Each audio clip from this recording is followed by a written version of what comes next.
Hola chismólogos, ¿cómo están? Aquí en El Pasado es un chisme. Hoy vamos a hablar de contingencia de lo que pasó ayer en las elecciones presidenciales de las primarias, de la primera vuelta. ¿Qué tienen que decir? Tenemos un nuevo invitado en el día de hoy, que es el profe de lenguaje de aquí del Instituto Manquehue del 2025. También tenemos aquí al profe de historia, el anfitrión, el profe Felipe, y a Nacho. Y aquí San José Quito, el que está hablando. Profe Rodrigo, ¿en qué nos puede aportar con su literatura, lo oculto que es en literatura como en esto de política que está pasando actualmente? Un placer estar acá con ustedes, chiquillos, profesor, gracias por la invitación. Me invitaron a hablar de la contingencia nacional y ¿sabes qué? Me empecé a recordar, ayer fue un día como extraño, igual, un día que me trajo muchos recuerdos, porque el año 1988 acompañé a mi madre a votar en Puerto Montt al liceo de niña, la mesa 1. No fue la mesa 1 del liceo de niña. Y en esos años la dictadura estaba presente e hizo una campaña tan fuerte como la de este año, donde apareció Pinochet, donde aparecieron cosas que parecían que estaban como olvidadas o estaban sepultadas. Y hay como una similitud entre la elección de 1988 con la de ayer, porque figuras que defienden una dictadura o gobiernos totalitarios aparecieron. Entonces me sentí como una sensación de amargura y de cierto temor cuando era niño y escuchaba a los discursos de Pinochet en la televisión, la única televisión que teníamos, la televisión nacional. Era la única que se podía ver y en el campo teníamos batería. Entonces conectábamos la tele un ratito y lo único que veíamos hablando era Pinochet en la tele. Entonces las elecciones de ayer me recuerdo mucho esas figuras que vienen a mi cabeza, esas, como dicen, literarias, esas figuras poéticas que aparecían en mi mente, de cómo la gente llegaba en las lanchas a votar, en los botes, la gente a caballo, y yendo a emitir sus juicios, muchos en camiones. En cambio nosotros, por ejemplo, los que éramos del no, en la localidad rural, que era más en el sector rural el tema de la derecha fuerte, y nosotros no teníamos el pase, el carnet para ir a votar, pues entonces teníamos que hacer dedo, y nos fuimos a dedo en un camión en la parte de atrás, y nos pasaron a recoger que éramos los únicos ahí, una familia o dos familias que eran del no abiertamente. Y ayer fue una sensación casi similar, quizás no con el mismo contexto de aquellos años, con más avances que hay ahora, pero el nivel de odiosidad que estaba en el discurso, de que los comunistas iban a acabar el mundo, que Chile se iba a terminar, que se iba a quemar todo. Ayer fue casi lo mismo, guardando las proporciones, sí. Esa sería mi introducción. Y justo hablando de eso, ayer Michelle Bachelet dijo que esto era un riesgo, esto que estaba pasando, porque estaban votando casi que iba a salir democráticamente, lo que no debe pasar de nuevo, como la memoria con lo que está pasando. Y también cuando fue a votar la Jara, habían muchos que estaban diciendo Pinochet fuerte. Sí, como que también estuvo como ese ruido como de lo que habla. ¿Y qué tienen que decirlo, profe Felipe, Nacho? Bueno, recojo un poco la experiencia del profe Rodrigo acá igual. Obviamente yo por un tema de edad no llegué a vivir lo que fue el plebiscito del 88, pero recuerdo mucho también a mis tíos, a mi padre no tanto, porque mi papá también fue mucho más alejado de la política, en una localidad rural donde las personas trabajaban de muy niñas, entonces lo común era decir como no me interesa la política, lo cual en el contexto de esos años se entiende un poco más, a diferencia de ahora en donde que una persona te diga no me gusta la política o no me interesa la política, creo que ya es una derrota para la ciudadanía. Una derrota para la ciudadanía en el sentido de que lo mínimo que tiene que tener un ciudadano hoy en día es conciencia de lo que ocurre a su alrededor. Y hay personas que obviamente siguen hoy en día un discurso mucho más emocional que racional. Lo conversamos con algunos colegas en la mañana y el votante de hoy en día es mucho más desde el estómago, desde lo último que escuchó, desde lo que le dijo la vecina de la esquina, desde lo que le dijo la tía del kiosco, más que realmente sentarse a analizar las propuestas y los debates. Entonces hay algo ahí también que que se pueden ir haciendo eco a propósito de los plebiscitos del 88, incluso con el plebiscito del apruebo, el rechazo también, el apruebo, el rechazo de salida, el a favor o en contra. La polarización es lo último que ha marcado las elecciones de los últimos años prácticamente, ¿ya? Nacha, no sé, ¿tiene algo que agregar? Sí, que igual brígido lo que decía el profe de lenguaje, porque yo también vengo del campo, o sea, vivo ahí, pero ahora sí de hecho las votaciones se hacen ahí mismo, con el campo, pero igual brígido tener que hacer dedo para ir a votar a un lugar, o sea, igual que fuerte, o sea, yo todavía no tengo que votar, pero igual no, yo no viví en ese tiempo, obviamente, soy chica todavía, pero qué brígido, menos mal, todavía no tengo que votar. Y hablando sobre el voto de eso, que hoy en día la juventud no sabe mucho de la política y algunos candidatos buscan eso, porque el voto joven, pues, o sea, inexperto, que no saben nada de política. Ese caso tiene que ver mucho Franco Parisi, porque él como que se llevó a la juventud, también como el profe Arte, como que van a esa audiencia, a la juventud. Y también el riesgo está cuando dicen soy apolítica, como el riesgo que hay ahí. Sí. Ustedes no, miren, generalmente la persona que dice o no me gusta la política o soy apolítica es un voto para el conservadurismo generalmente. Sí. Es un voto muy ganado porque mantiene obviamente al ciudadano más inconsciente, más dormido, y mientras los que están en el poder tienen muy claro que pertenecen a la política y tienen muy claro sus intereses, las personas que reciben en este caso la decadencia del sistema no está consciente del impacto que tiene ni siquiera un voto solamente, sino el mero hecho de opinar. Antes se opinaba mucho más en la mesa de política y pasamos a un contexto en donde hablar de política es sinónimo de pelear, o no se habla de política en la mesa, ni de política ni de religión.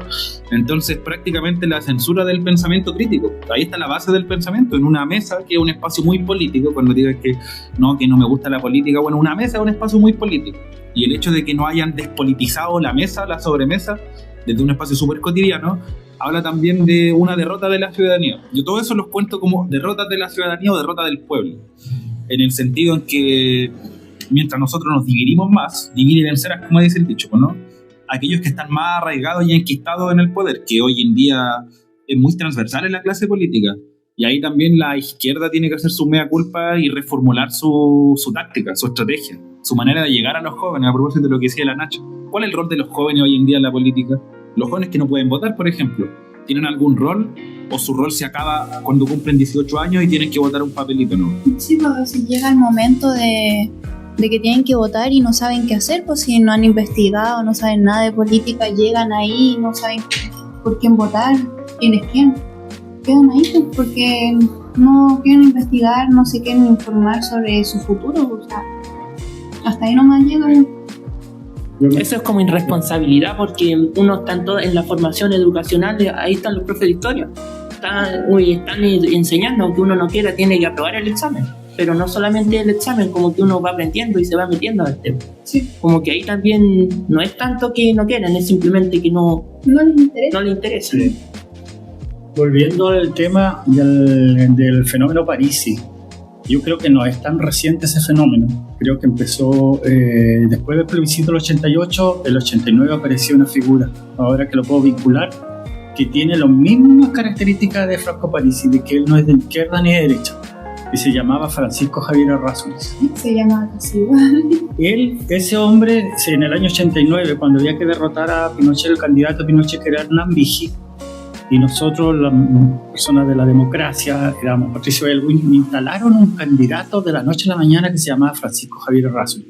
Y él decía que era centro-centro, no era centro-izquierda ni centro-derecha, era el centro-centro. Y fundó un partido y le fue bien y alcanzó el 15% de la votación. Entonces no me extraña que estos candidatos que aparecen así como muy apolitizados, que ellos no representan a nadie, solo a la gente, por eso el partido de la gente de París, y por algo se llama de la gente, porque quiere decir que no es de los políticos, es de la gente común y corriente. Entonces, pero al final se dan vuelta la chaqueta, porque dicen ser de centro-centro, dicen ser que no están con ningún partido, pero a la hora de que hay que decidirse siempre optan por la derecha. Hay que ver. Y esta es una táctica que viene de muchos años de instalar candidatos votan con la derecha en para el Congreso. quitar votos de justamente esta gente política, que se sienten representados por estas figuras que aparecen como fuegos artificiales. Cuando en el año nuevo ustedes ven los fuegos artificiales, explotan, iluminan un minuto y desaparecen. Así están los candidatos hoy día que presentan justamente la derecha. Yo creo que está orquestada detrás de ellos y los pone.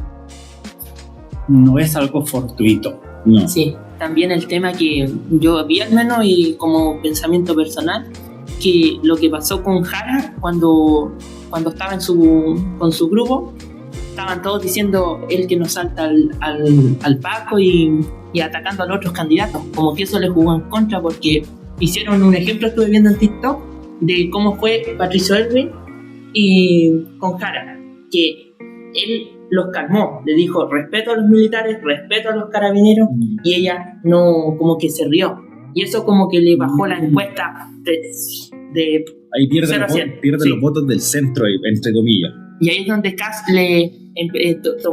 tomó la delantera, es decir, el respeto a los carabineros, diputado a general de los carabineros, como que ahí fue como que se cayó, y hubo un golpe.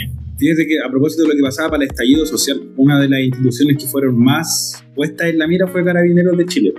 Tampoco es fortuito, tampoco es casualidad, porque hablamos de una institución que históricamente también ha tenido un desencuentro con la ciudadanía, con cierta parte de la ciudadanía, por supuesto, ¿no? Porque hay un grupo que sí justifica, a propósito de la violación de los derechos humanos, y defiende la figura de Carabineros con sus luces y con sus sombras.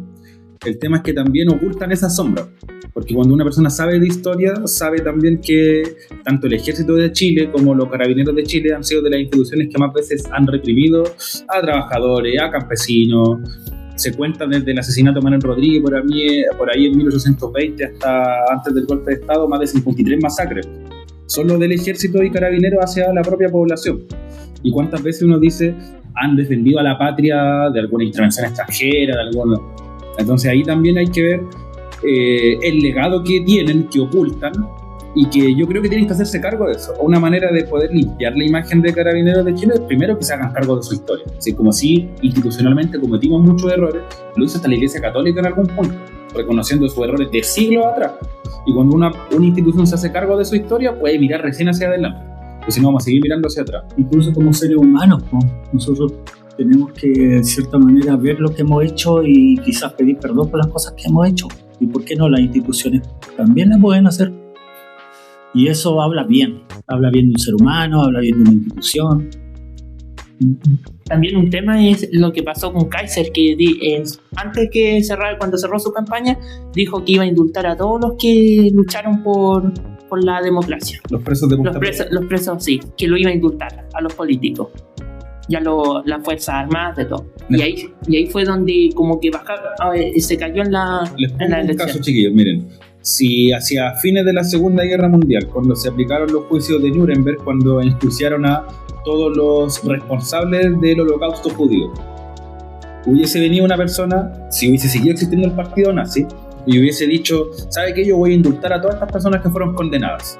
La población alemana rápidamente hubiese repudiado eso, sobre todo porque después de la Segunda Guerra Mundial hubo una limpieza, una extirpación del fascismo en Alemania. Se limpiaron desde las calles e incluso se cuesta encontrar, aparte del Auschwitz, rezago del fascismo alemán, lo que fue en la Segunda Guerra Mundial. Y eso porque los alemanes al menos eso lo entendieron. Aunque ahora también hay como un despertar nuevamente de la ultraderecha en Europa, en Italia, en Alemania, en España. Y eso habla también del momento de tensión que vive el mundo, como desde la geopolítica mundial. Algunos hablan de una Guerra Fría 2.0, la verdad es que yo no sé si siguen las mismas condiciones, pero sí hay una disputa hegemónica desde la ideología también, como muy marcada por movimientos totalitarios o regímenes autoritarios, incluido, no sé, hasta la misma Rusia, que hoy en día también está puesta en la mira ahí con Estados Unidos, que es parte de toda su historia también, que también nunca se han hecho cargo de eso porque no lo ven como un problema.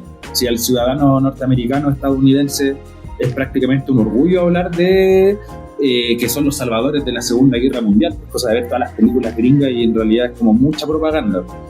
Y Chile, como un país tan pequeñito que está en el cono sur, también está a merced de los intereses geopolíticos de las potencias. Entonces, ¿cuál va a ser el rol que tenemos nosotros ahí en torno a lo que pasa en el mundo, por ejemplo, con el cambio climático, que son los problemas que nos tienen que mover a la juventud hoy en día. Porque vamos a hablar de toda la política que nosotros queramos, pero si no hay un mundo en el cual pelear, nos vamos a quedar ahí, ¿no? Y también depende mucho de la formación de los jóvenes, porque si los jóvenes viven así, como es cosa de ver la plaza, como están. Va a sonar redundante, pero la base es la educación. Fíjate que a nivel OCDE, Chile es el país que menos invierte en ciencia y tecnología, se invierte un 0,4% del Producto Interno Bruto. Ni siquiera triplicándolo, alcanzáis al último colista, al penúltimo. Sí. Incluso Argentina, que es un país que tiene una déficit, ¿no? Está pasando por malos momentos, invierte mucho en tecnología y en ciencia. Mucho del PIB es un alto porcentaje. Pero volviendo al tema de las elecciones, también me llamó la atención la derecha clásica, la de Matei. Perdió. Y siento que ellos fueron los grandes perdedores. Perdieron. Porque una parte del mundo progresista igual fue perdedor de las elecciones, pero llegar a un tercer, cuarto, quinto lugar. Quinto lugar era impensado hace años atrás. Y siento que la derecha que ahora yo digo que es democrática, porque sí es más democrática. No es igual que Kast, no es igual que Kaiser, pero la señora Matei y las personas que la seguían, de hecho, por eso surgieron creen en la democracia todavía. Y quiero contar algo que ustedes tampoco saben, que en 1988 el papá de Matei, Adolfo Matei, él salió a reconocer el triunfo del no, porque Pinochet no quería reconocer el triunfo del no se quería ir. Y Matei salió a hacer las declaraciones de los resultados de las elecciones, siendo las 12 de la noche, todavía no daban resultados. Imagínense que a las 12 de la noche no dan resultados en las elecciones. ¿Qué pasaría ahora? Quedaría la crema, porque ahora en media hora se supo quién era presidente. O sea, a las 6 cerraban las mesas, a la media hora y se sabía. Imagínense ustedes, jóvenes, que a las 12 de la noche todavía no sabíamos quién había ganado. Hagan el contraste con lo que pasó en Venezuela. Había un miedo y un temor que decían, no, nos van a robar las elecciones. Y salió el papá de la Matei a hacer las declaraciones y dijo, el no ha ganado. El no ha ganado. Y ahí el resto de las Fuerzas Armadas tuvieron que aceptar la derrota. Así que lo más perjudicado yo creo que esta derecha democrática, de cierta manera, que ahora también se ha derechizado mucho y ha dejado sus banderas democráticas que tenía Piñera, que a mi juicio también era muy democrático, pero ha ido renunciando a esos ideales por acomodarse o caerle bien al discurso de la ultra. No, y eso, como que ese fue un golpe para el partido de Chile Vamos, pero para los republicanos que antes estaban en la sombra, ahora pasaron a ser los de primera fila. Como que igual aumentaron ellos con las convicciones. Sí. Y también esto puede ser como el ejemplo de lo que pasó con Boris, como que eso lo está como ayudando a crecer, como diciendo, de nuevo se equivocan, si votan por Jara, van a continuar con el gobierno. Janet Jara es Gabriel Boric. Sí. Eso fue lo último. Eso es lo que dijo Kast ahora, que era la continuidad de Gabriel Boric. Pero ellos son los discursos que siempre repiten, esa es su estrategia para conseguir los votos. Pero en fin, esperemos que no sea tan catastrófico lo que se viene y que el sentido común reine sobre los ciudadanos. Todavía pienso que el sentido común puede, aunque lo veo difícil, pero pienso que puede primar. Lo de París sí fue una sorpresa también, una sorpresa grande, que me imagino que el voto joven ahí que imperó, ese joven apolítico que le decimos. Ese es el joven que dice que no le interesa la política. Ese es el joven que no le gusta discutir de política en la mesa, que hablábamos antes. Entonces, vimos el panorama general de la derecha más tradicional, que fue la derecha que salió perdedora de las elecciones, representada principalmente con Matei, y la ultraderecha, que fue la que ascendió principalmente tanto en el Congreso como con Kast y Kaiser, y la izquierda, que también quedó muy debilitada, yo creo, de esta primera vuelta. Salió muy debilitada, tiene mucha pega que hacer, tanto Jara, para poder cooptar y ir a disputar esos votos de yo creo que el foco está en esos votos de París, porque los de Matei, algunos de otros saben bajar, pero la mayoría van a ser para la derecha. La derecha sabe muy bien cuáles son sus intereses y cuando tienen que defenderlo lo hacen. La izquierda se ha fragmentado más en ese sentido. Si uno mira, por ejemplo, lo que fue desde la representación que tuvo Arte, Harold McNicholas está un poquito más a la izquierda que Parisi, podríamos decir, y Marco Enrique Ominami también. Entonces, muy desarticulada la izquierda, sale muy mal de esta primaria, de esta primera vuelta, y la ultraderecha más fuerte que nunca, la derecha más debilitada, la derecha más tradicional, y yo creo que la disputa está en los votos de Parisi. Ahí yo creo que va a estar el juego. Ni aún sacando la mitad de los votos de Parisi, Jara podría llegar a ganar la segunda vuelta si es que se mantienen estos resultados, ¿ya?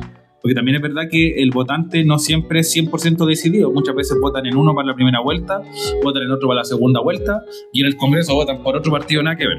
Y después lo estudian. Cuando ya segunda vuelta, como que ya se lo toman en serio. Pero de los temas que se puede ver es que el error que cometió Jara fue al estar con el presidente, haber estado en su gabinete, y ya fue como un fracaso. Después al ir a la casa del presidente, como que eso ya como que ahí es donde Cast dijo, mire, es la continuidad. Como tiene esa afinidad con la democracia cristiana, también tiene algunos sectores de centro Janet Jara, porque la izquierda y la centroizquierda fueron en bloque a la primera vuelta. No así, la derecha se dio el privilegio, el lujo de ir con 3 candidatos distintos, y aún así fueron los grandes ganadores. Entonces, a una segunda vuelta todos esos votos se van a aglutinar y obviamente va a ser muy difícil para la izquierda tratar de poder poner un alto a eso. Sobre todo los de Kaiser, si se suman los de Kaiser con los de K, aún así es un golpe fuerte. Es muy difícil, ¿no?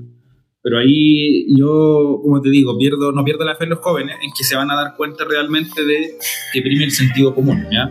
Más allá del candidato como tal. Sí, yo creo que un mea culpa que se puede hacer esta derecha más conservadora es que tienen que dejar atrás un legado autoritario y pinochetista. Yo creo que el día de que hagan eso van a tener mucho más adeptos y también va a cambiar la doctrina política de la derecha. Parisi llamó a eso, a que dejen de lado sus diferencias y que no eso de que nos salta el pacto, también eso del autoritarismo, como que se centren en lo que la ciudadanía necesita.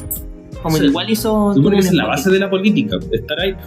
Para eso se financian impuestos, para eso también se financia todo un sistema electoral, porque no es poca plata incluso lo que se juega en las elecciones. No, incluso estuve viendo en TikTok cuánto ganó, y Jara ganó sobre 5.000 millones, Kass 4.000 y...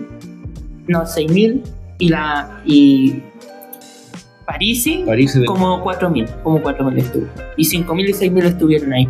Como que igual se está derrochando mucho dinero ahí.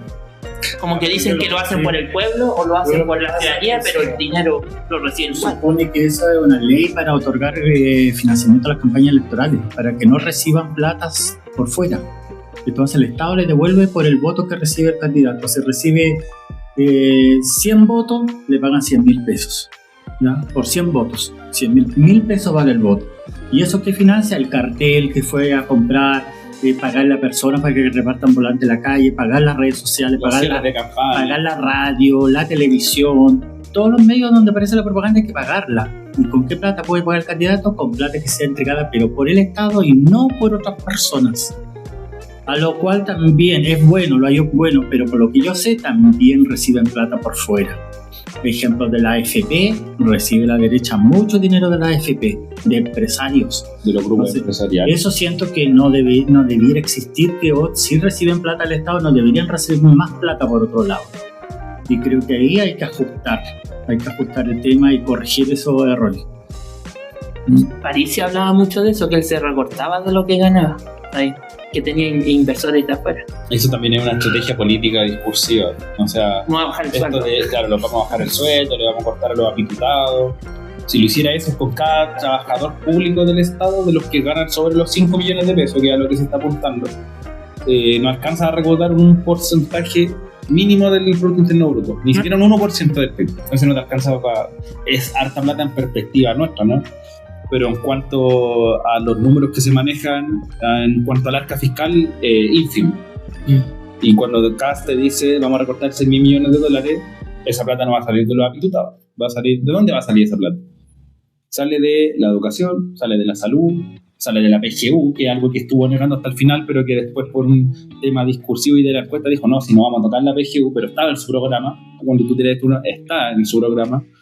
Entonces, ahí, ¿con qué se queda la gente? ¿Con lo que dice el candidato o lo que propone en su programa? Generalmente se queda con lo que dice el candidato. Como lo que pasó con Kaiser de las contribuciones, Parisi decía que el DICOM, y se contradice con los apitutados de que va a bajar el sueldo si su hermana la está postulando a diputada. Y salió senadora, salió diputada. Y salió. La de Kaiser, sí, diputada por la. No, yo digo la de Parisi. Y salió el hijo de Kast también salió diputado. De Kast, la hermana de Kaiser, el primo. Senadora. El primo de Kast, salió todo elegido. Bueno, es que siempre con el discurso de no más diputados, pero se contradice. Dentro del pítito, lo dijo. Sí. Pero en eso van todos, sí. Todos de la mano. Pero volviendo al tema de lo que puede hacer Jara en este momento, es creo que moderar el discurso. No, en cierta manera, incitar a contra sino y ser realista. Ser un mensaje más pacífico, porque no se puede colocar a la misma altura de Kast. Ir a buscar el centro. Ir a buscar el centro, el voto de la Matei, que hay muchos demócratas cristianos que no votan por un comunista, frente a, pero ahora va a haber uno de ultraderecha con un comunista, si tiene sentido, fue demócrata cristiano, va a votar por la Jara. Pero aquí donde entra el papel y de ahí va a sacar votos a Parisi, y depende del discurso que dejen estos días, estas 4 semanas que quedan, la estrategia electoral del discurso electoral, puede haber un revés. ¿Y cómo salgan los debates? Yo creo que los debates se va a jugar mucho en los debates. Sí, los debates se juegan, y en ese sentido Jara es mucho mejor en debate que Kast. Kast es un noto inestable, no responde, nervioso, no sabe contestar lo que se le pregunta. En cambio, Jara es más alegre a la hora de responder, más pareciera más que suelta. Kast tiene un discurso tan aprendido que lo viene repitiendo en las últimas 3 elecciones, que cuando tú lo sacas de ese discurso se titubea. Titubea mucho. Pero aquí donde va a entrar una pelea va a ser donde digan, no, yo no soy ultraderecha porque está Kaiser. Kaiser es el más arriba, como que entre ellos se van a... como que ahí tienen ayuda. Ahora, prácticamente los dos son partidos nuevos, el Partido Republicano del año 2017-18, si no me equivoco, y el Partido de Kaiser también, hace 1 o 2 años. Sí. No, y Kaiser era de UDI, y después el republicano, también era republicano Kaiser, y ahora libertario. Incluso dentro de la UDI también fue quedando poco a poco a la derecha, sí. Históricamente Kaiser siempre se puso lo que fueron las pastillas anticonceptivas, lo que fue, por ejemplo, en su momento, a inicio del 2000, la legislación por el divorcio. Kaiser estuvo en contra del divorcio, o sea... hijo de su contexto de época, también fue siempre negándose a esos cambios que primaban sobre la libertad individual de los sujetos, y ahí yo creo que hay un tema muy contradictorio, porque velan por la libertad individual siempre y cuando no vaya con los valores que ellos dicen defender. O sea, ahí se le acaba la libertad individual. Ahí entra la eclesiástica, con las laicas. Sí. Y bueno, yo me asombré que quizás Kaiser era de ultraderecha, y yo decía, ¿en qué momento va a salir otro que sea más extremista que Kaiser? Un militar, un Sebastián Izquierdo. Y ahí está Pedro Pol, una persona de derecha que critica a Kaiser, pero un más al extremo, pero no creía que son menos los que lo siguen. El lenguaje. Lo sigue mucha gente. Entonces, mira, eso yo creo que la derecha se dibuja entre más extremistas, yo soy mejor que tú. De hecho, no por nada eso de las representantes del Partido Libertario y del Partido Republicano le llamaban derechita, como a la derecha de Matei, a la derecha de Piñera, era la derechita cobarde que le decían ellos, ¿no? Que se izquierdizó la derecha. Entonces, de partida, obviamente, para una persona ultraconservadora, ser de izquierda es estar un poquito más del sentido común que ellos, ¿no? Pero desde una persona, no sé, pues, si tú le preguntáis al profe Artés, quiero que ser de izquierda, todos van a ser de derecha bajo su punto de vista, ¿no? Entonces yo creo que ahí hace falta de repente poner la pelota al piso y ver lo que representan los discursos de los candidatos. Como pasó con Milei en Argentina, no tuvo que sacar una mayoría en el Parlamento para poder votar una ley contra las discriminaciones de género, pero por el mero hecho de que él salga, la ciudadanía había avalado un discurso en él.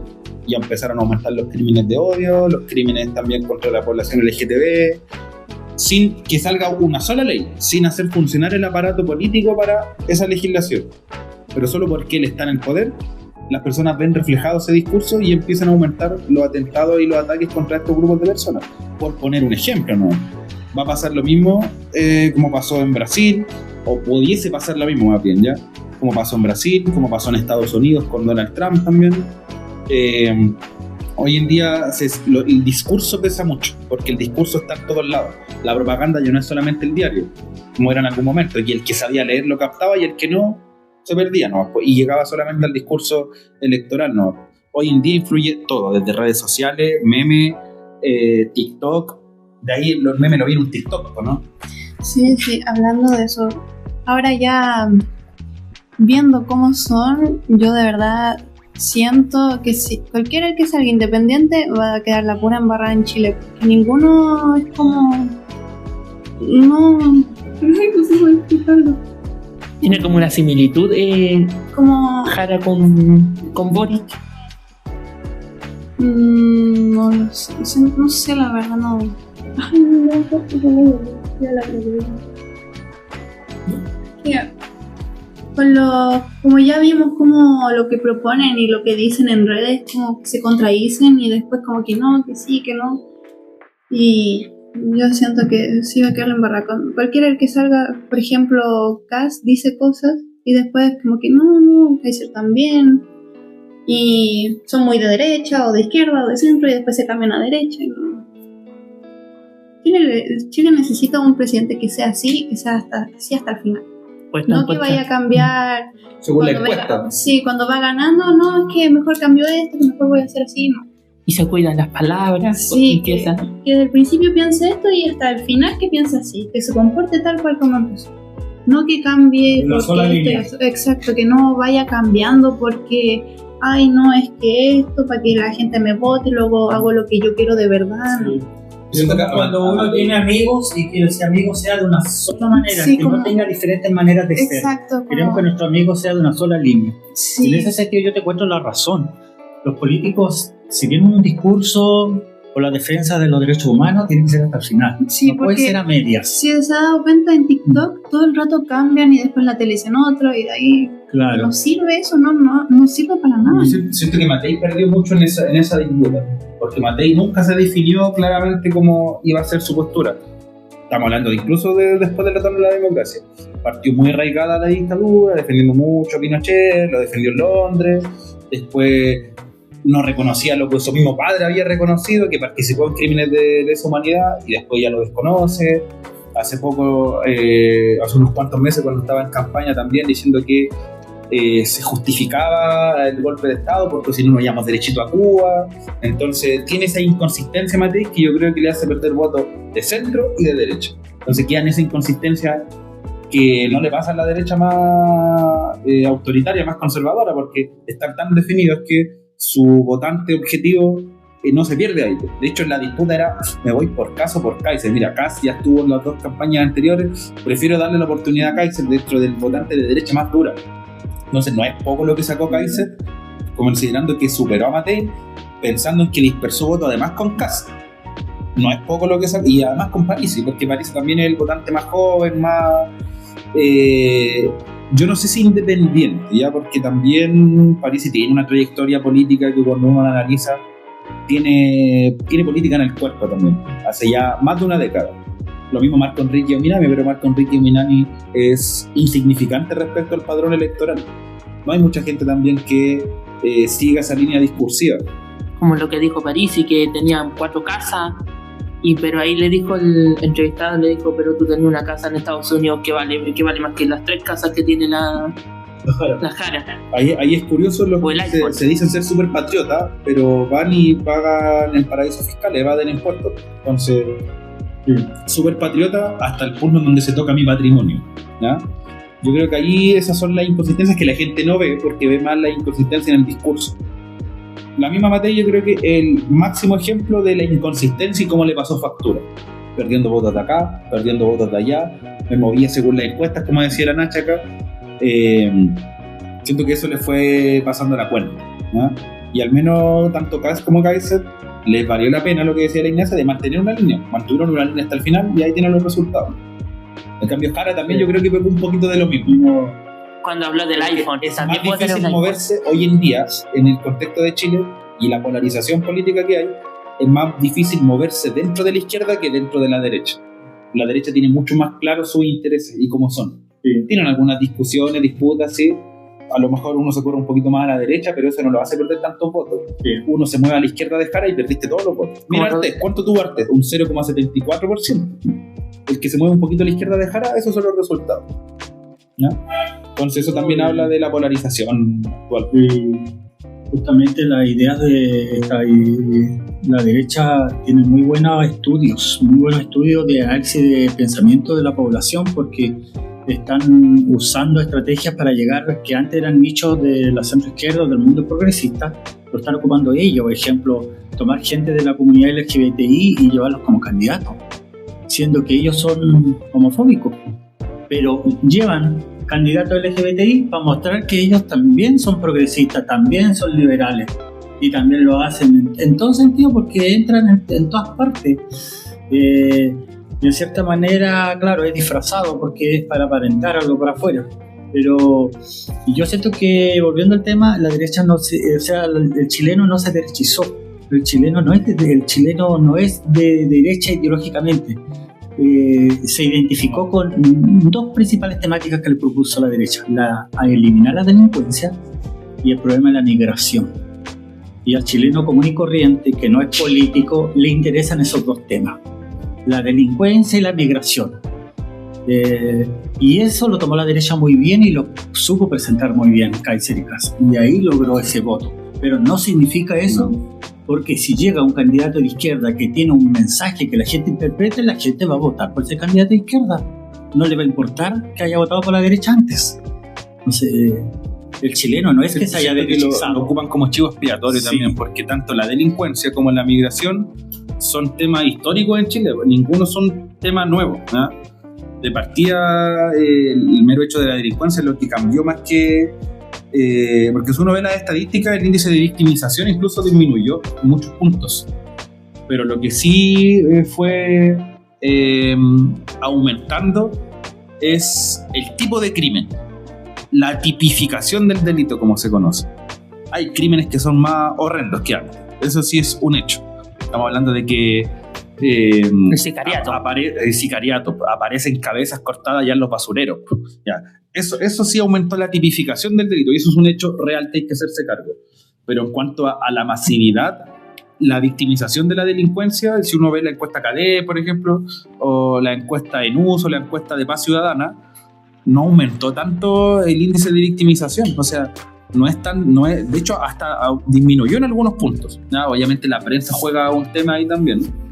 No es aleatorio, pensando en que son los grandes grupos empresariales los que están atrás también de eso.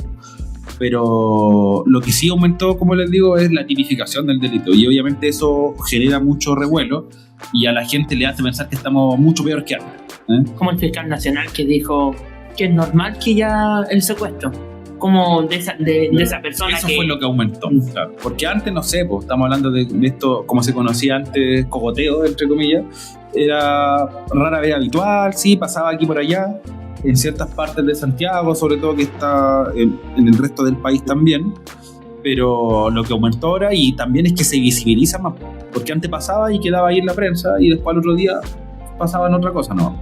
Pero en cambio ahora con redes sociales tú ves las cosas in situ, acaban de correr, como pasó con el joven aquí que murió en la plaza, y en media hora ya todo el colegio sabía. Eso también genera un efecto de eco, de que pareciera que la delincuencia está desatada, un pánico, exactamente. Hay un pánico generalizado, por ejemplo, de las poblaciones, principalmente el grupo de WhatsApp que hay, de vecinos saben que entraron en esta casa, vecinos saben que anda alguien. Las detenciones ciudadanas. Eso va generando miedo en la población de no salir de sus casas, principalmente los adultos mayores no quieren salir ni a comprar trámite ni nada porque se sienten que les van a asaltar.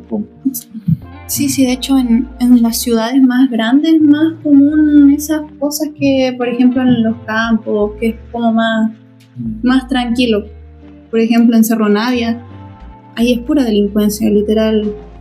No hay nada más que eso. Pero en un campo es totalmente diferente, pues como más tranquilo y el que roba se sabe el tiro. Ahí hubo un problema que Jara dijo que estaba con todos esos barrios y ahí Kat le dijo, ¿por qué no estáis ahí? ¿Qué va a estar ahí? Ahí fue como si que se quedaron neutros. ya no estarían pasando tantas cosas así. Pero si no está, por algo siguen pasando. Ya viste con lo del niño de la Es que plaza eso que no murió. va a depender de un político necesariamente. ¿Qué dijo Piñera para su primera campaña? Piñera 1. Se les acabó la fiesta a los delincuentes. Para su segunda campaña se dio cuenta que estaba vendiendo humo prácticamente. Y dijo, la delincuencia es un problema multidimensional, histórico, que nosotros lo hemos visto en clase, viene desde Diego Portales tratando de frenarse con mano dura, el discurso de la mano dura. Ahí se ve un Diego Portales 2.0 del siglo XXI. Y hasta se parece un poco, si uno se da cuenta, ya se me De hecho, pasó eso. lo evoca, de hecho, él lo invoca, dice, no, nosotros queremos hacer lo que hizo Diego Portales en 1830, pero hacerlo en el siglo XXI.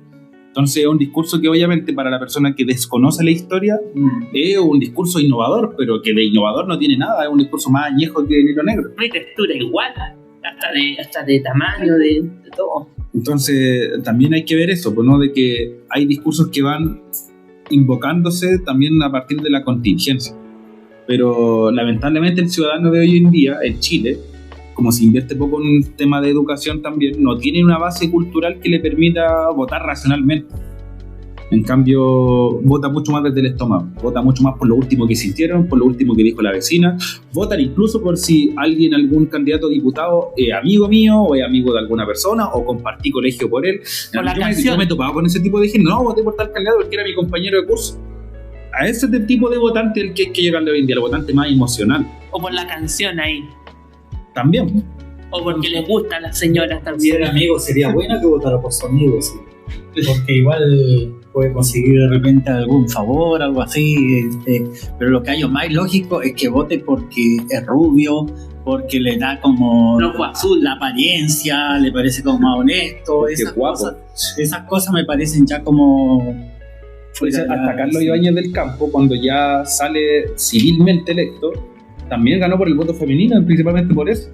Entonces es algo también de larga data en Chile. Cuando uno mira todos esos discursos añejos, yo lo que yo le decía a los chiquillos, comparen los debates de los años 90, de inicio de los años 2000, y cambian algunas cosas de forma, pero en el fondo las discusiones siguen siendo muy, muy similares.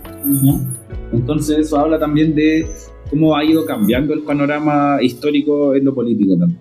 ¿Ya? Las demandas de hace 10 años no siguen siendo muy distintas a las de ahora. Lo que cambió, claro, fue el eco que esas demandas tienen, en que la gente a partir de la migración siente que hay más delincuencia, por ejemplo, y lo peligroso de eso es que se da cabida al autoritarismo, como decía Tito Noguera, ¿no? A propósito de que se murió hace un par de semanas.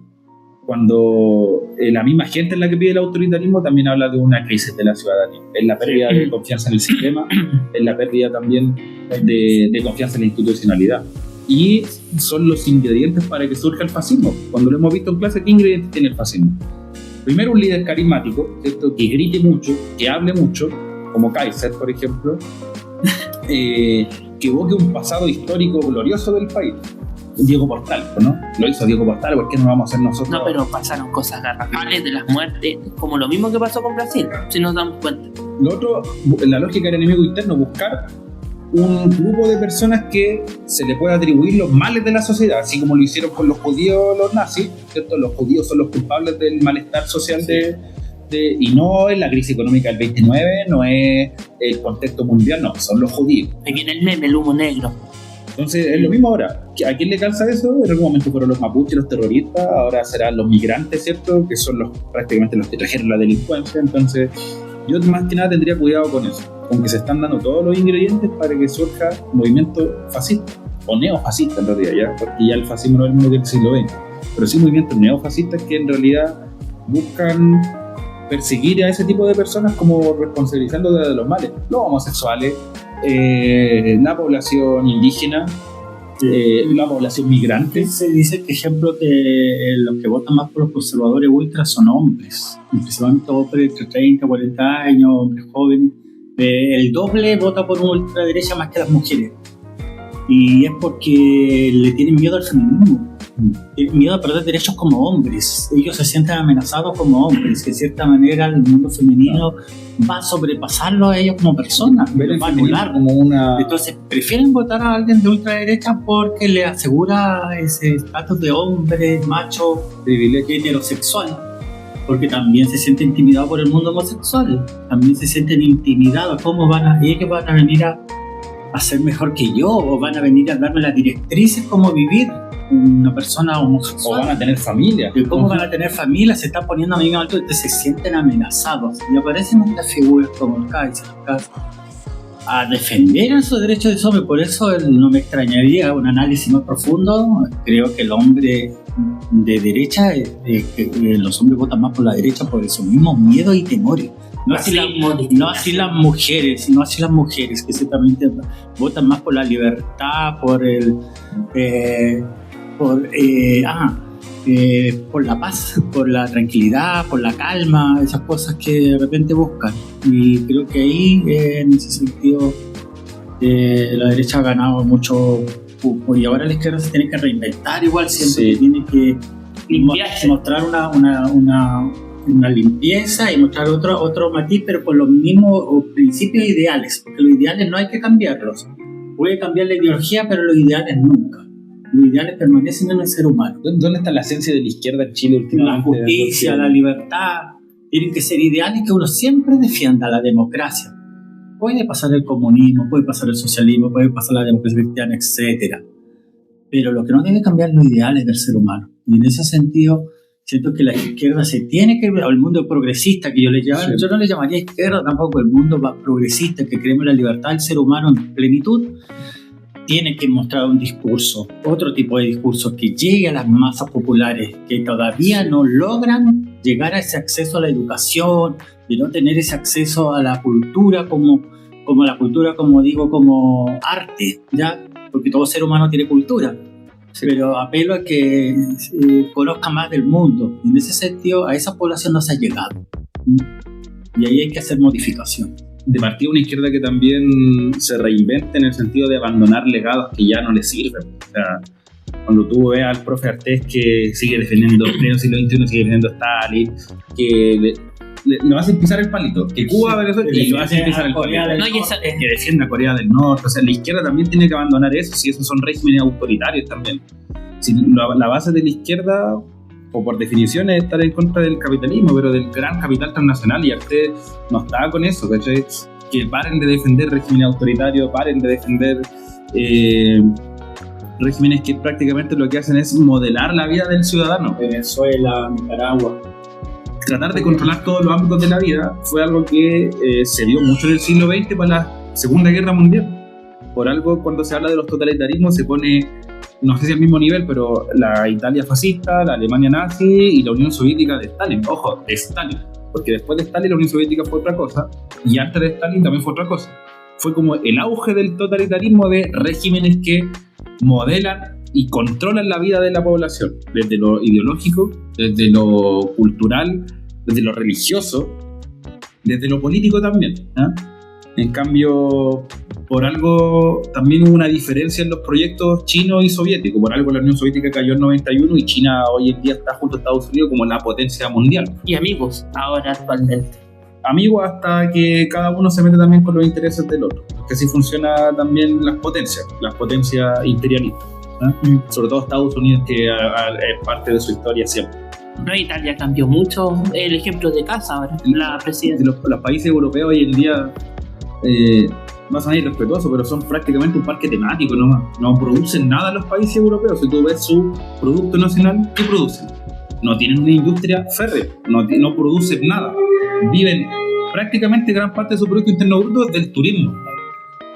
No producen nada. Los países que producen son los países del sur, América Latina, Suiza, los países también de Medio Oriente, que sirven como una mano de producción mucho más económica para las potencias, como incluso China, con todas sus sedes industriales, Malasia, Taiwán, Bangladesh. Todos esos son países que les sirven para poder... la materia prima de África, ¿para qué decir? Porque da toda la materia prima. No, y Chile también con el litio, con el oro blanco ahora. El cobre. Hasta el día de hoy. Entonces, yo creo que eso tiene que retomar la izquierda. La izquierda que se diga ser izquierda realmente tiene que ir por pensar progresivamente, ya, porque esto no cambia de la noche a la mañana, por eso Artés no tiene votos, ¿no? Pero pensar en un nuevo modo de producción también. Y cuidar los intereses del país, no como lo que pasó con Lagos, que vendió carretera. Mira, lo que mejor nos sirve a los chilenos como tal es que tanto la izquierda como la derecha sean soberanistas. Y lamentablemente ni la izquierda ni la derecha hoy en día están siendo soberanistas. Más la izquierda que la derecha, sí es verdad. Pero la derecha es muy poco soberanista en ese sentido, ¿no? Piensa en todo lo que representan Kaiser, con intereses en Delaware, otros con intereses en el Estado italiano, incluso que el Estado italiano tiene más poder sobre la electricidad chilena que el mismo Estado chileno. Entonces, los recursos naturales, agua, luz, fisiológico, lo básico, ¿cierto? No está en uso de bien nacional. Entonces ahí también yo creo que la izquierda tiene que tomar eso y la derecha, más democrática, tiene que abandonar su legado pinochetista primero, soltarse de eso, desapegarse de eso, reconocer que hubo un error, que se torturó, hasta Piñera en algún punto lo hizo.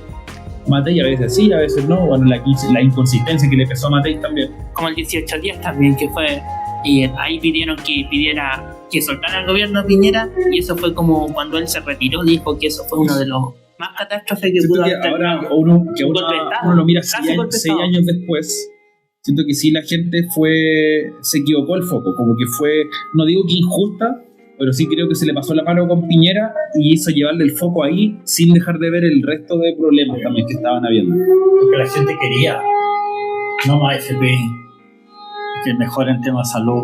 Ya llegó el COVID-19. Y se tendió mucho a focalizarlo en la figura del presidente. Creo que ahí fue un error. Fue un error. Que quizás hubiera seguido, se hubieran sentado, un gran avance, pero quizás para las otras elecciones no iba mucho mejor, porque la gente se iba a dar cuenta que con una manifestación se lograron muchas cosas, pero cuando no se logró nada, que mi propia madre me lo dijo, mi mamá siendo una mujer progresista, 85 años, diciendo que no se logró nada. O sea, ¿qué fue lo que pasó?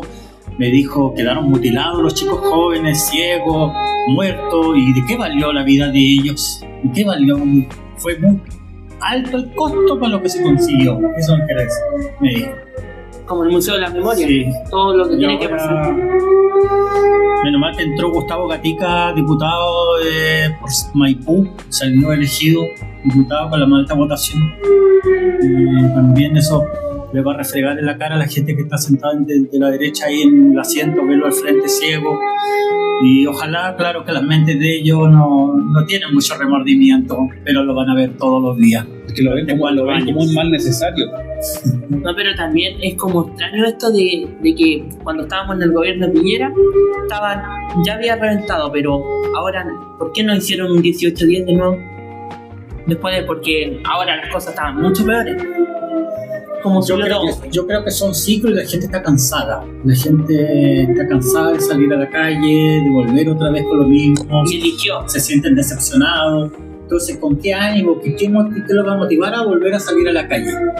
Es difícil, salvo que empiece, por ejemplo, gane el gobierno de ultraderecha y empiece con actitudes de violencia hacia las personas. Yo creo que ahí puede haber un despertar del chileno, pero no va a haber un despertar porque le subieron 30 pesos en la micro, no va a haber un despertar porque no lo atienden en el hospital, porque su hijo no tiene acceso a educación. Bueno, a la gente no le va a interesar mucho eso, pero si le empieza a faltar plata y empiezan le empieza a dar hambre, creo que el ser humano, en una de las cosas que siempre funciona es cuando empieza a pasar hambre. No le importa si es de derecha o izquierda el que esté arriba, pero si pasan hambre o pierden dinero, son capaces de todo. Ahora, eso en el contexto de que estaba Piñera ahora en un eventual gobierno de Kast, debe que la represión sí sería mucho peor. Podría haber un 18-10. No sé si con las mismas condiciones, porque por algo la sigla era no son 30 pesos, son 30 años. O sea, son 30 años de un proceso de acumulación de injusticia, de acumulación también de desigualdades que llevaron a un hecho puntual que gatilló el estallido. ¿Ya? Pero podría haber sido cualquier otra cosa. No solamente nos quedemos con lo que decía la gente, que eran los 30 pesos, no. Y los que empezaron el movimiento, ¿se acuerdan quiénes fueron? ¿No? Fueron los estudiantes secundarios, prácticamente niños. De la edad de la Ignacia, algunos más. Y está liderado por el presidente Vallejo y... Cuando dicen que los niños no opinan o que los niños... O somos una sociedad muy adultocéntrica en ese sentido. Pero parte de todo lo que pasó, incluso de que Boric haya llegado al poder, partió por los estudiantes. Él siendo también líder del movimiento estudiantil. Ellos empezaron con el tema, pero ahora ellos dicen la calma. el respeto, como que ya no le toman el peso. Acuérdense que iban los niños, saltaban los torniquetes y se sentaban en el metro para que no pasara el metro. Detuvieron la ciudad, o sea, fueron mucho más efectivos lo que hicieron los secundarios que todos los intentos de negociación que hizo la CUT durante los últimos 20 años. Paralizó el sistema unos estudiantes secundarios que se sentaron en el metro. Fueron mucho más efectivos desde la estrategia. Y no fue algo organizado, fue algo que les salió netamente desde... no sé si decirlo como desde... prácticamente desde el estómago, ¿no? Fue algo que salió muy de la nada, ¿no? Pero ellos no dimensionaban obviamente todo lo que se vivió 30, 40 años atrás. Y yo me acuerdo que le decían prácticamente, yo que estuve estudiando en esa época, mi abuelo, mi tío, mi mamá, todo como, oye, no salgáis a protestar porque los militares, hay un miedo, un trauma social con los militares, que era volver a verlos en las calles, era prácticamente revivir ese trauma. Pero tuviste que los niños no tenían ese trauma, iban los mismos niños y le golpeaban con una cacerola en el oído a los militares, al frente de ellos, con un fusil adelante de ellos, ¿no? Entonces, obviamente hay un cambio generacional que los jóvenes son los que tienen que tomar hoy en día, porque lamentablemente los viejos ya están quedando rezagados en eso. Los viejos que obviamente más o se apolitizan o justifican el régimen, como que cuesta encontrar un punto medio, ¿no? Siempre obviamente con el debido respeto de escuchar lo que las generaciones tienen que decirnos, pero también dándole vuelo a la juventud, yo creo, que es la juventud la que tiene que liderar estos nuevos movimientos, desde la iglesia, desde los colegios, desde los universitarios, que están cada día más despolitizados también. Yo cuando entré en 2019 era el auge de la politización de la educación universitaria. Y ahora que volví a la universidad, el otro día que fui a Lusach, es otra cosa. Literalmente están muy despolitizados los jóvenes. Es increíble el cambio, es como este péndulo tan grande que hay en la política universitaria. Muy, muy drástico el cambio. Andaba el profe Artea allá en Lusach, salió las noticias. Sí, porque esos son los nichos del profe Artea. Algunas universidades, la Alberto Hurtado, la USACH. Pero la católica... esas son las universidades de los guetos que tienen. Pero bueno. Pero es poco el padrón electoral que tiene usted. Tiene que reestructurarse. Ni siquiera el 1%, pues 0, como que la ayuda a Jara no ayuda tanto. Ahora, creció mucho en comparación a las últimas 3 candidaturas, ínfimo, pero creció un montón.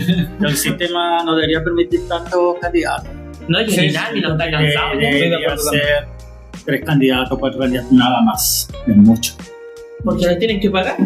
No solo eso, sino que no aportan ni el 1%, o sea, ¿qué es un 1%? No, ya lo toman como fenómeno, sí. Como el profe Artés, ya como que le da risa, pero no le dan el apoyo. Estoy solo contra el mundo, como Jesucristo. Sí. No, y aquí empieza, el 16 dijo, empieza recién. Sí, nuestra fundación de Chile. La mayoría se favorece eso porque les pagan por los votos nomás, porque si te das cuenta hay algunos que están ahí y ni se hablan de ellos, pues se habla más de Kast, Jara, Matei y Kaiser, y los demás nadie los conoce, no los conocen ni en la casa.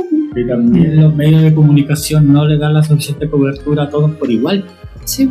Por eso deben haber menos, porque mira, imagínate, invitaron a los mismos programas, a los jefes de campaña de los otros candidatos a conocerlos, no los pescaban, querían los 3 principales. Parisi mismo, el señor Mayol, qué bueno que Parisi de todas maneras, porque ese personaje de Mayol va a desaparecer, y eso es bueno. Ahora se volvió, como le dijo Kaiser, el cometa Halley, que viene solo cuando claro. Mayol, que en su momento, me acuerdo, su última aparición política fue en una primaria con Beatriz Sánchez para el 2017, creo que fue la última aparición política que tuvo en cuanto a la institucionalidad, a la política institucional, porque el resto se movió muy desde su rol de sociólogo, muy analista, tiraba para acá, tiraba para allá. El último, me acuerdo, de las últimas apariciones fue un podcast con Felipe Casas, en donde ambos también llegaban al punto culmine de que Boric fue un gobierno que se fue degradando en el tiempo, y partió con el auge del estallido social, con el pacto del 15 de noviembre que lideró Boris también, que fue una buena jugada en ese sentido como estrategia política, pero que fue poco a poco degradando también por los errores de los procesos constituyentes, por también la desafección política de la gente que ya no quería participar, ya no quería saber más, con tanto rechazo, apruebo, que en contra, a favor, la gente como que ya esto es puro circo. Sí. También es verdad que ahí la izquierda tiene que hacer su mea culpa. Todos los errores que se cometieron llevaron a que se perdieran esas oportunidades también. Yo nunca estuve tan de acuerdo con el borrador del 2021 con toda su magnitud.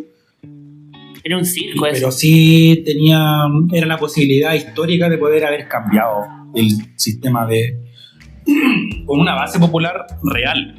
Pero se aprovecharon del sistema y lo tomaron como un juego. No se lo tomaron en serio las cosas y eso tocaron fibras muy sensibles, que cambiar la canción nacional, que metemos a la tía Pikachu, que el Pareman, que mucho circo. ¿Qué seriedad le va a dar? Y el del cáncer. Sí, el que no tenía cáncer. Decir, por el Roja Pade también. ¿Qué le va a decir a una persona del campo del sur cuando vean un congreso entrar? Y después había que entenderse en mapuche. A la tía Pikachu disfrazada, después entraron personajes con... pidiendo disculpas. Esa gente, ¿qué le va a pedir que voten por ellos? Si esa gente lo único que quiere es que se le mejore la calidad de vida. No quiere circo, entonces para eso la izquierda fue poco seria.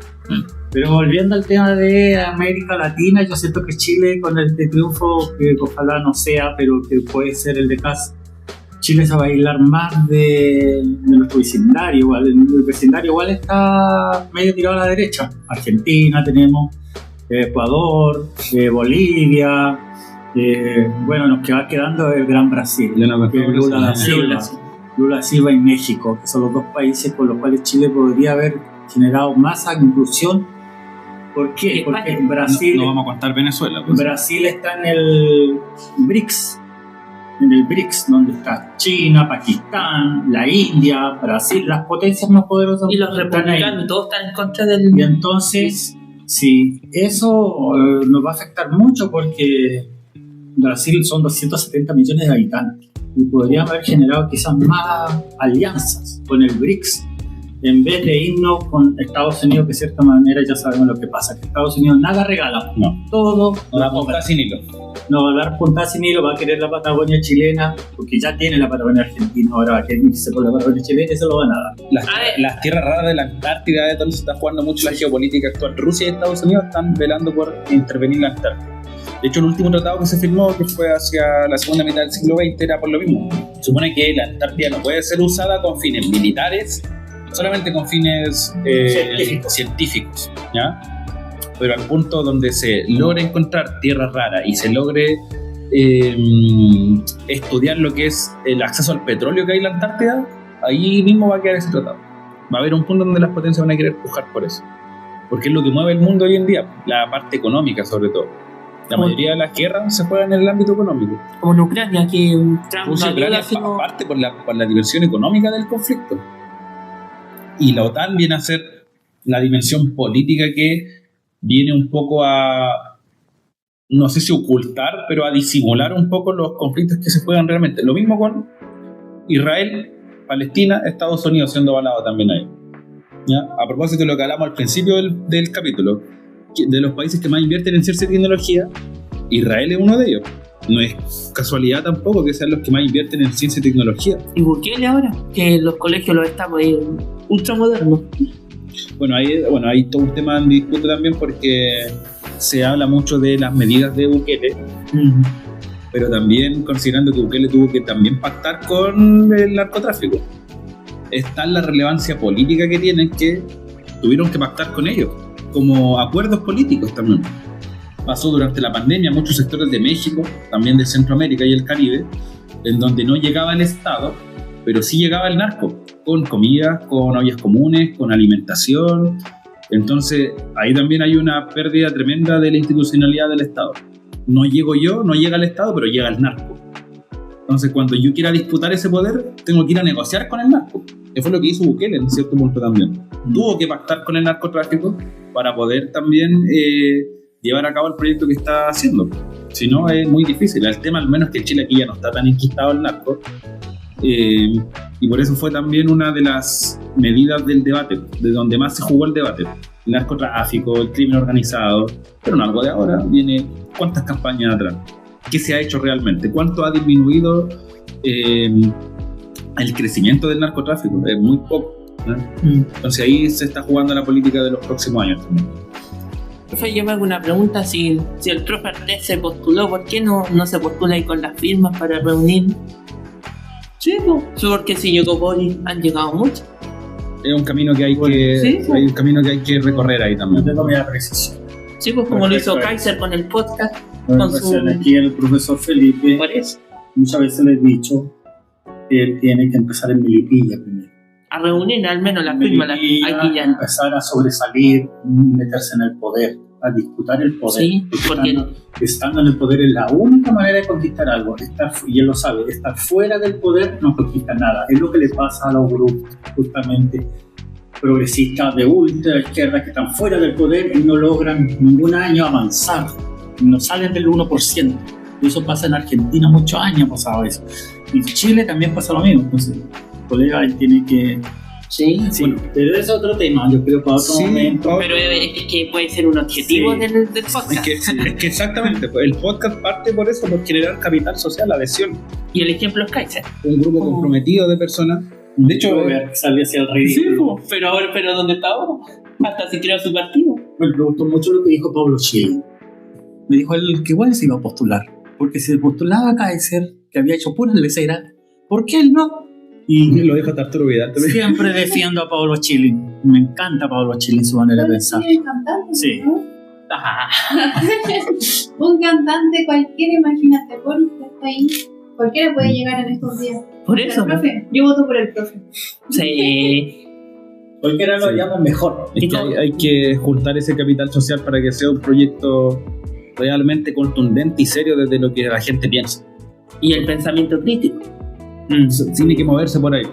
Yo, como te digo, iría por ahí primero juntando, como dice Chomsky, anda, toca puertas de gente que piense como tú, gente que piense como nosotros, que logre Igual estar en la decía- misma y unir a las izquierdas, ¿cachai? Al mundo progresista que decía el profe, porque la izquierda en Chile, progresista, ya en la palabra izquierda yo creo que sacaría del vocabulario. por eso yo hablo más como de izquierdas, Sí, como porque de múltiples. Como bien nos decían en clase, no mirar el partido político, sino lo que proponen, Tú sabes, la candidatura electoral. ustedes saben por qué se llama izquierda y derecha, ¿por qué esas palabras de dónde salieron? Capitalista, eso pasó en la Guerra Fría. No viene de antes. De antes.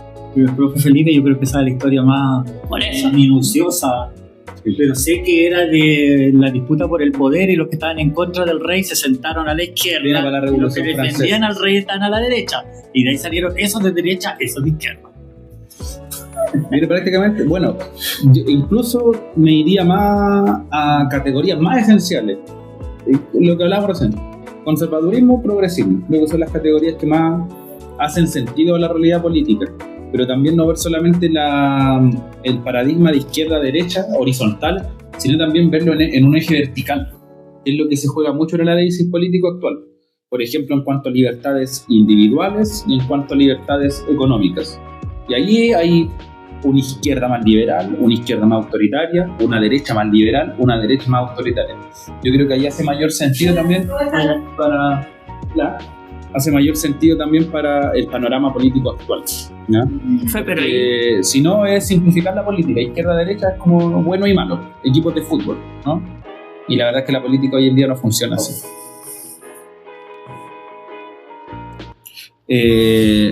Bueno, eso como en cuanto al panorama general, igual de lo que pudimos conversar hoy día. y el objetivo, que no lo olvidemos.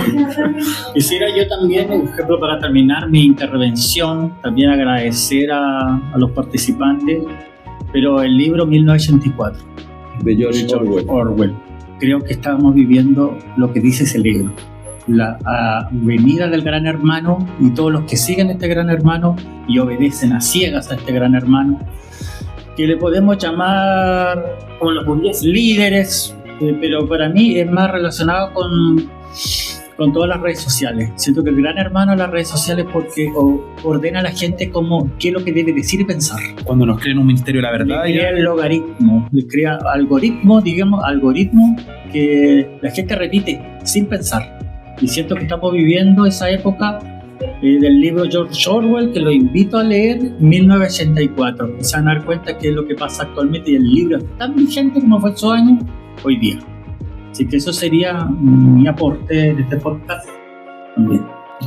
Bien, agradecerle también al profe que nos acompañó hoy día, al profesor Rodrigo de Lenguaje de este Instituto Manquehue, la sede de este podcast donde nació, y esperemos que rompa estas fronteras también del colegio. Y que No cumpla los objetivos. Esa es la idea, generar un grupo independiente que logre romper cualquier frontera, incluso material, que logre llegar a cada vez más personas, que es nuestro objetivo, y pedirle también a los chicos, nuestros acompañantes acá, nuestros chismólogos, como le dimos el sello nosotros, qué es lo que pueden acatar, qué es lo que pueden proyectar, qué les pareció la conversación el día de hoy, algo que les gustaría añadir, chiquillos.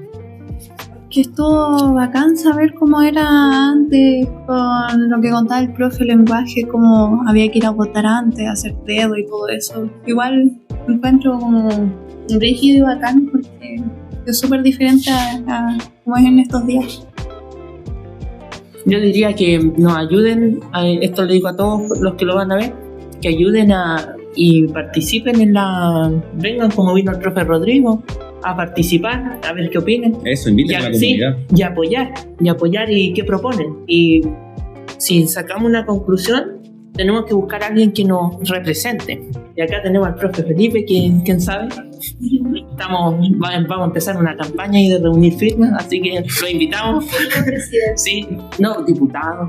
Puede ser. Sí, que escalando en el poder. No, y también para que tengan ideas de cómo ponerle al partido, puede ser. Así que los invito y los dejo ahí con las interrogantes.